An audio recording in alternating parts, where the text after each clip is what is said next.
मैं मोहर सिंह वर्मा, मेरा गांव सैतरा है। कृषि विभाग से 40 साल की सेवा के उपरांत सेवानिवृत्त होकर आज भी किसानों का प्रत्यक्ष और अप्रत्यक्ष रूप से पूरी सेवा दे रहा हूं। अधिकतर लोगों ने सहयोग भी किया है और शायद सभी लोग जानते भी होंगे। और उससे अधिक सबसे ज़्यादा धन्यवाद ज्ञापित करना चाहूँगा आप सबका कि आप सब यहाँ आए हैं, कार्यक्रम को सुनेंगे और ध्यानपूर्वक मनन करेंगे, चिंतन करेंगे। ये नीड बेस्ड प्रोग्राम है। कार्यक्रम का जो मुख्य उद्देश्य है, क्यों हम लोग आज इस झिली दोपहरी में एकत्रित हुए हैं, आखिर कारण क्या बना, किस उद्देश्य के लिए हम एकत्रित हुए हैं, उस उद्देश्य की बात करें तो आज के कार्यक्रम का मुख्य उद्देश्य यह है कि हमारे किसान भाइयों की जो लागत है, खेती करते हैं, खेती ही किसान का मुख्य पेशा है।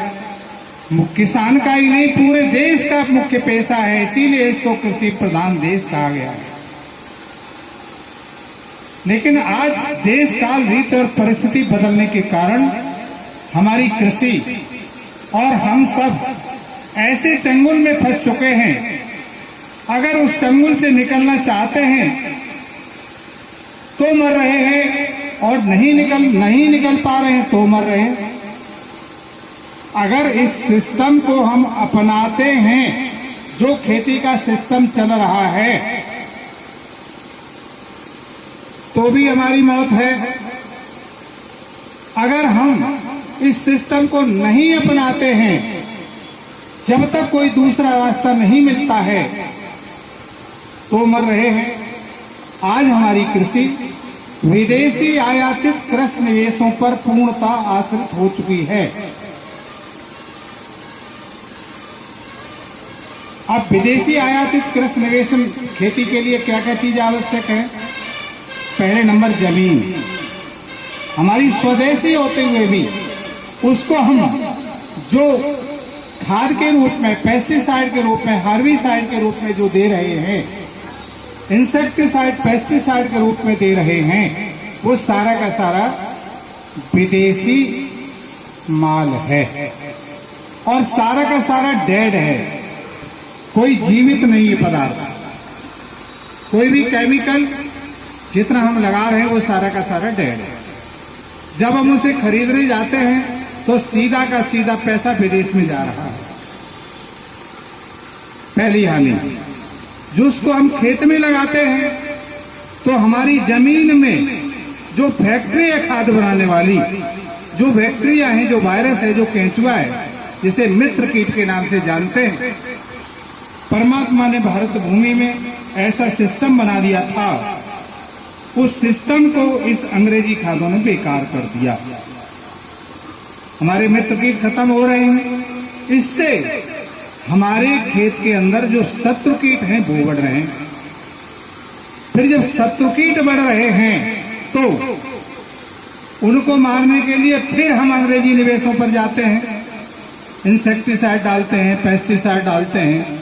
इधर खाद के साथ में नाना प्रकार के वीड्स आ गए, नाना प्रकार की घासें आ गई, और ऐसी घासें हैं, हमारे भारतवर्ष की प्रत्येक घास, प्रत्येक वनस्पति, उसके अंदर हजारों आयुर्वेदिक गुणों युक्त हैं।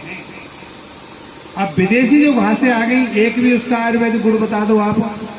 फ्लैरिस माइनर है, ये फूलनी घास है, तमाम ऐसी घासें आ गई जिनका कोई भी आयुर्वेदिक नेचर में कहीं वर्णन नहीं है। फिर उसको मारने की दवा दे दी।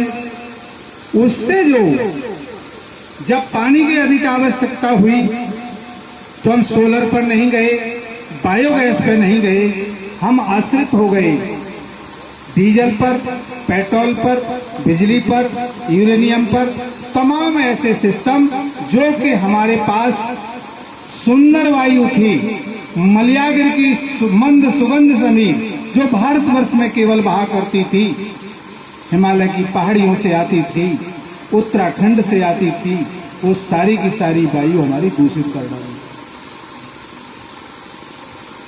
हमारे पास तो बहुत एनर्जी का सोर्स था,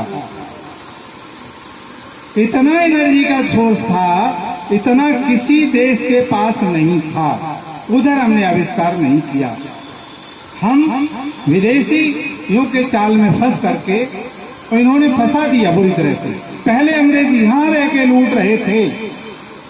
सन 1939 से लेकर 1945 तक एक वर्ल्ड वार हुआ। उस वर्ल्ड वार में जापान एक तरफ था, अमेरिका एक तरफ था। दोनों आपस में लड़ाई लड़े। लड़ाई लड़ने के लिए अस्त्र शस्त्र बनाए, अस्त्र शस्त्र बनाने के लिए रसायन बनाने की कंपनियां बनाई। युद्ध बंद नहीं हुआ, लेकिन वो रसायन बनाने की कंपनियों के माध्यम से हमारे भारतवर्ष के जवानों को पकड़ा, हमारे भारतवर्ष के वैज्ञानिकों को पकड़ा और खेल खेल में उन्होंने उन रसायनों से वहां के चट्टानों की मिट्टी में बना करके एक गोली बना दी। यह चट्टान की मिट्टी सीधी भारतवर्ष से सप्लाई कराई और टेक्निक बताई, मशीनें दी कि इनसे तुम डीएपी खाद बना लो। रसायन उनके बिकना शुरू हो गए। पहले यहां रह के लूट रहे थे, अब उन्होंने ऐसा सिस्टम बना दिया है, उस सिस्टम के माध्यम से वही बैठ करके वो लूटने लगे। रासायनिक खाद खेत में आई, हर किसान को मालूम पड़ गया है। हमारे बुजुर्गों ने मना किया था रात कि अंग्रेजी खाद हमारे खेतों में नहीं जानी चाहिए, नहीं जानी चाहिए, नहीं जानी चाहिए। हमारे कुछ बुजुर्ग लोग बैठे हुए हैं, उन्होंने अपने पिता या बाबा से सारी कहानी सुनी होगी। उनकी दूरदर्शिता थी, वो विरोध कर रहे थे। हमारे देश के प्रधानमंत्री स्वर्गीय लाल बहादुर शास्त्री जी थे, उन्होंने भी विरोध किया था इस चीज का। लेकिन शासन बदला, सरकार एक तरफ हुई, लोगों ने कहा कि इसको अपना लो, आपके देश की भुखमरी दूर हो जाएगी, आपके देश की भुखमरी दूर हो जाएगी। लेकिन भुखमरी तो दूर नहीं हुई या नहीं हुई वो बात अलग की है, लेकिन महामारी जरूर आ गई। रासायनिक खाद खेत में आई, हमारे जो मित्र कीट से लोग खत्म हुए।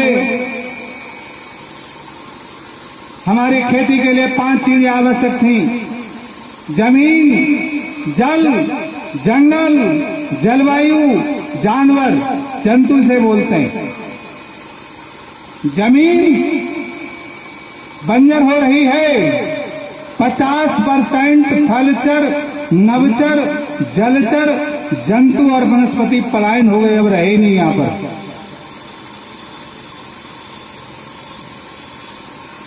बोलो, कपास है, हाँ, गन्ना है, स्मॉल मैनिट, सांबा, मड़ुआ, काकुन, कोदो, पटसन, फुलसन, अलसी, तीसी, तमाम इस प्रकार की तो वनस्पतियां थी हमारी भूमि पर जो मेडिकेटेड थी। प्रत्येक वनस्पति, चाहे जो अन्न के रूप में हो, दाल के रूप में हो, तेल के रूप में हो, फल के रूप में हो, सब्जी के रूप में हो, वनस्पति के रूप में हो, भारतवर्ष की प्रत्येक वनस्पति पूरे विश्व में जाती थी। और सबका आयुर्वेद में सारा का सारा वर्णन दिया हुआ है। इस जमीन से छूट गई, 50% हमारे पक्षी चले गए, जानवर चले गए, फसलें चली गई, और जो भी है वो त्राहिमाम करके जी रहा है। लगाते हो, पैसा तो जाता ही है, लेकिन उसके बदले हमको मिल रहा है जहर। जमीन बेकार हुई कि नहीं हुई बोलो? दूसरी चीज जल। जल को समझो, जल को संभालो, इसी में तुम्हारी जीत है, इसी में तुम्हारी जीत है। अगला विश्व युद्ध होना है जो पानी के लिए होना, नोट कर लो। यही देश है, इस देश में कभी पर्याप्त मात्रा में दूध और दही मिला करता था, आज उस देश में एक एक बूंद पानी पीने के लिए लोग तरस रहे थे। देख लो राजस्थान को, देख लो महाराष्ट्र को, देख लो गुजरात को, जब गर्मी की ऋतु आती है तो वहां से पक्षी लेकर के, पशुओं को लेकर के लोग पलायन कर जाते हैं उत्तर प्रदेश की तरफ। प्रतिवर्ष 20 मीटर से 30 मीटर तक रेगिस्तान बढ़ रहा है और जल का स्तर हर साल नीचे जा रहा है। इस डीएपी खाद ने ऐसी परत बना दी है जमीन पर, वो न तो साला नीचे पानी जा पा रहा है और नीचे से पानी बराबर निकल रहा है और नीचे पानी पहुंचता ही नहीं। हार्ड लेयर बना दी। डीएपी में जो फास्फेट होता है, जमीन के कैल्शियम से मिलकर कैल्शियम फास्फेट बना देता है।